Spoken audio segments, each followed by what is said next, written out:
Let's cook chicken apritada sa kamatis. Gusto ko piniprito muna ang patatas para masarap siya. Ganon din yung carrots, iprito natin. Okay na yan, salin natin. Next natin prito ang carrots.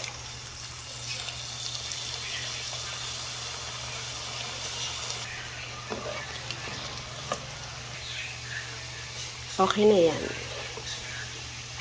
Pero sa pagigisa natin, guys, babawasan natin siya ng oil. Hindi siya ganyang karami na naluluno. As you can see, guys, nakapagbawas na ako ng oil mula sa pagpiprito ko ng patatas and carrots. Let's start. Inuna ko ang garlic.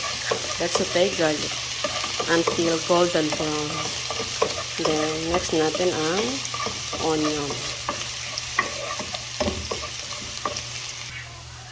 Let's add garlic. Let's add tomatoes. Lutuin lang natin ang kamatis before we add chicken.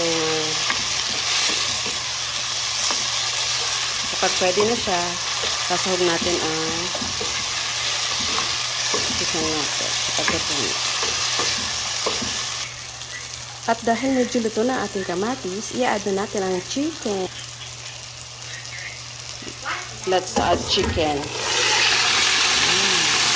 Igisa natin siya.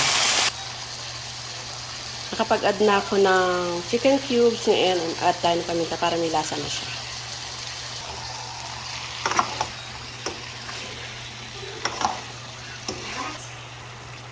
Nag-add ako ng seasoning para may lasa ng chicken. Haluin natin. Tapos, mag-add tayo ng konting water. Tatakloban natin. Hanggang siya sa'y lumambot. Then, after that, add natin ang patatas and carrots. Then, ready to serve. I-reduce lang natin yung sabaw. Then, add carrots and patatas. Now, let's add patatas na pinirito ko na siya. Pre-cook na siya. Then carrots.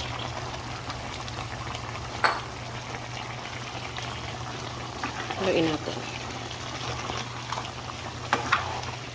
In a few minutes, ready to serve na siya.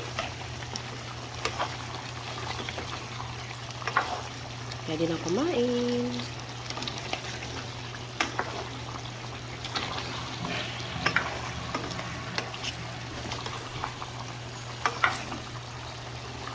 Ganda na ng kulay.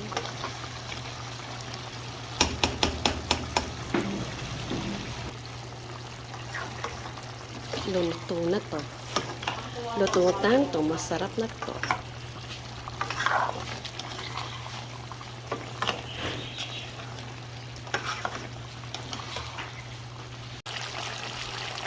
That is chicken apritada sa kamatis. Masarap po yan. Yan.